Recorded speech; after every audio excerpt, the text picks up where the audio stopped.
Hi, here's a little update. I get to keep this outfit because they lost my shirt. Hi, my name is Diane and this is my dog Bruce. We have lived and traveled full-time in a 2004 Chevy Trailblazer since November 2021. We're used to the unexpected, but nothing could have prepared me for what has happened next. If you're not a subscriber, please consider hitting the subscribe button because I have a lot of great content coming.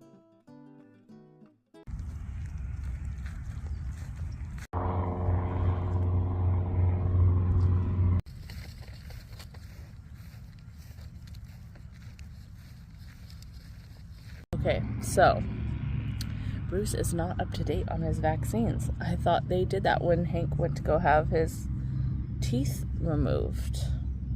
So I can't get him into a daycare unless I get his vaccines, which Florida's kind of weird with that. But anyways, I was thinking, if I did today and tomorrow at the RV Super Show and left Friday, do you think I can make it back to California for King of the Hammers? I need a sitter for the Freedom Factory stuff. I can't take him to that. It's too loud. But I can take him to King of the Hammers. So I think I'm going to attempt it. I think I'm ready to go. Let's go. Alright, we are leaving Florida today. I had a goal to get back to Nevada within a couple of days. I wanted to make it back there relatively quickly. Even though I did have some car problems, I did want to fix my tires and my front suspension before I left Florida, but something was just telling me to get out of there and get back to Nevada, even though I would have had plenty of time to spare to get to King of the Hammers. Before I left for Florida, I actually did want to make an appointment with my primary care physician because I didn't know how long I would be traveling around the East Coast, and I should have done the same for Bruce. We should have just gotten our checkups and hit the road safely, but I was just so eager to get on the road. This is one of the lessons I've learned. Make sure that you make appointments that are critical to your health and your wellness, and make sure you stick with them and plan around that. What do you think, Bobo? So there's a guy singing here outside the gas station. And I was trying to get by really fast because the singing was awful. Like good. Like it's gonna bruise. I guess that's what I get for being a jerk.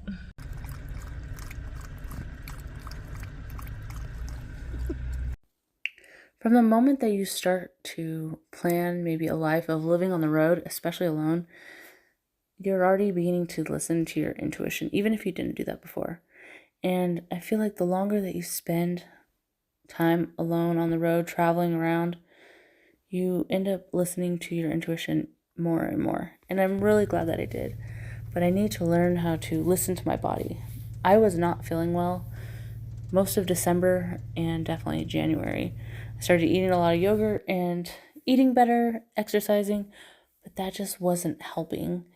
And one thing I never thought of was, what would I do with Bruce if I had to go to the hospital while in another state if I didn't know anybody to come pick him up?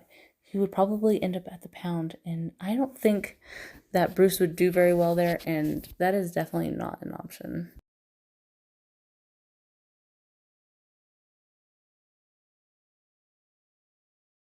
I just want to say thank you to the truck drivers that donate their showers to me. I was able to take a shower every single day on this trip back, and it was so nice because I really was not feeling well. Okay, so we're staying put, I think, until Monday. There's some snowstorms coming, and I'm gonna just let them do their thing and then drive after. I made one of my pit stops in Arkansas, and of course I had to see one of my buddies, Tommy, from back home in Hesperia, so it was always nice to see a friendly face. But I hit the road early the next day. It's so cold. We hit the road. Oh my goodness! Go play! Oklahoma. which we made it almost into the panhandle. And boy, that snow was coming down. It was definitely a sight to see in the morning. Bruce loves the snow, but I was ready to get out of there. It took us quite a while to get through that panhandle because the roads were so icy and visibility was terrifying. I actually had to stay put for almost an entire day because I just could not see. And it was definitely good that I got out when I did, because I probably would not be here today if I didn't just try to keep pushing on.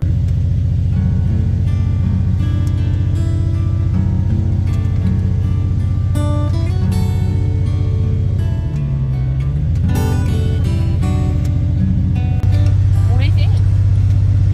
Yeah, it's snowing outside.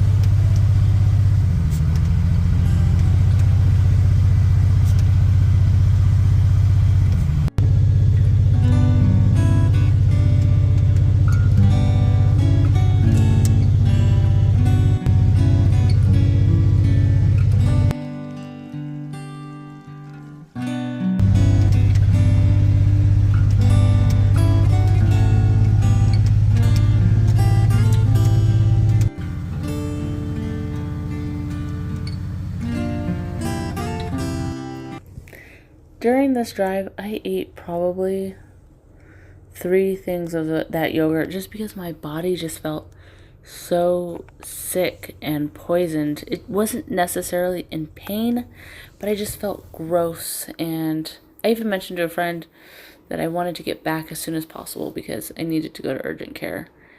And I had no idea that during this time I actually went through an ectopic pregnancy. I had no idea that I was pregnant.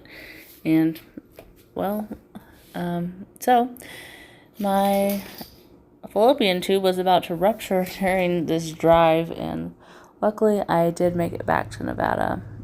I wasn't sure if I was going to share that or not, but I think that it's important to put that out, especially for females and men.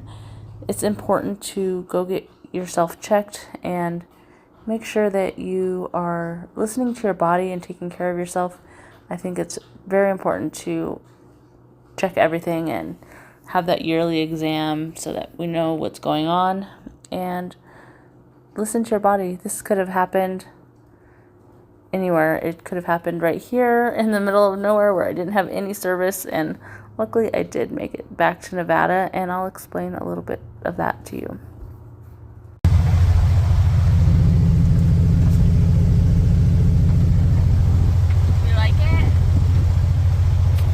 Nevada is home to me, and it will always be my home, but getting into Arizona always feels so good. It makes me just feel like I'm basically home. I'm in the part of the Southwest that feels familiar, and I'm near all my friends. If you know me, you know I've had quite the car trouble, so it always feels so good to be close by in case I need some help. Did you get into that? That was for later. You ate it. Wait, no. Bruce? What a jerk! You're a bad boy.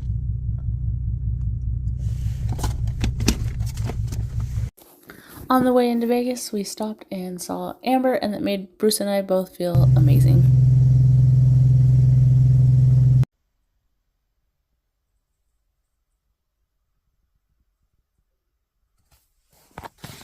And this is the day and the place where it all began. The morning was beautiful, and in a few hours I was going to watch some trucks go by on the dirt. It felt good to wake up and be at home. I consider Prump basically my home where I recharge, so it felt good to wake up in the desert. Bruce was certainly happy, and it was a nice morning. Right after I finished recording Bruce enjoying the desert is when I got that cramp. I had to call 911, and unfortunately they could not get to me because of the road being blocked off for the race. I threw my car in four-wheel drive and headed towards the hospital, which was a smart move. That's when I found out that I had a ruptured fallopian tube and I lost 60% of my blood. I required 3 blood transfusions and a helicopter ride from Pahrump to Las Vegas, where I had emergency surgery. And I stayed in the hospital for about 3 days until I took an Uber back to Pahrump to get my car, and I stayed in a hotel. Here's a little update. I get to keep this outfit because they lost my shirt. So, I'm pretty excited to wear this out. I am feeling a lot better. I lost 60% of my blood, so I don't get to go home yet. I gotta make some more on my own before I get to do that. And so I don't need any more blood transfusions. I think I got 6. Pretty insane. You should always listen to your body. My body's been hurting for quite some time, and I ignored it. Luckily, I was in Nevada when it happened, so yeah, I could have been stuck in a blizzard in Oklahoma with this happening, or this could have happened during that tornado in Louisiana.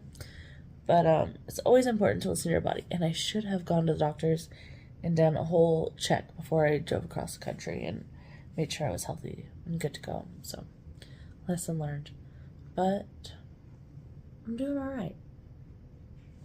The food here is disgusting, but the people are awesome at this hospital.